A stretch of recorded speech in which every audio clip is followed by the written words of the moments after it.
par Julien Bodin publié le 25 février 2018 à 7h. Thibault, second dans un restaurant étoilé, participe au prestigieux Taittinger, prix culinaire international. Droit d'auteur DR Le Magazine, diffusé à 13h30 sur la Une, a suivi des amateurs et des professionnels dans différentes compétitions. Si les concours de cuisine ont envahi le petit écran, c'est parce qu'ils occupaient depuis longtemps déjà une fonction primordiale dans la vraie vie. Une équipe de reportage découverte, sur Spell-BATF1, propose de découvrir le parcours de quelques candidats chevronnés. Entre tremplin professionnel et rite initiatique.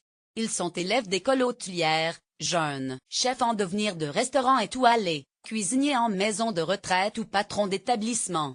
Ils sont boulangers, pâtissiers, pizzaiolos, chocolatiers, spécialistes de la cuisine vegan ou du cassoulet.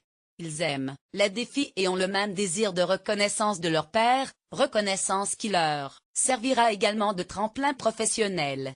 Les concours de cuisine, dont beaucoup sont internationaux, sont faits pour eux.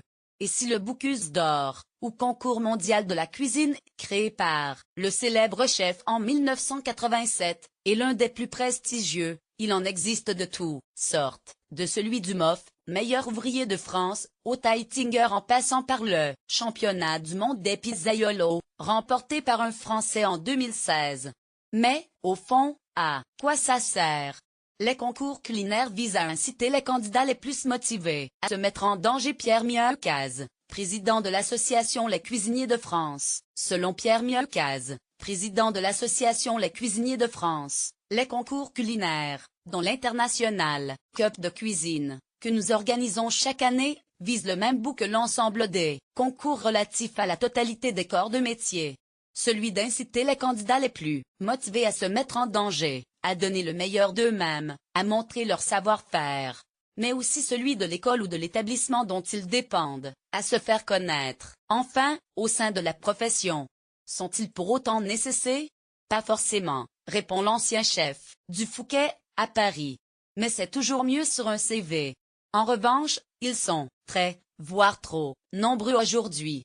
Mieux vaut donc bien choisir. Concours de hockey, le reportage de Spell-BATF1, suit et Thibault, se compte dans des restaurants étoilés, mais aussi Ioan, patron de pizzeria, et Emeline, 19 ans, élève dans un lycée hôtelier.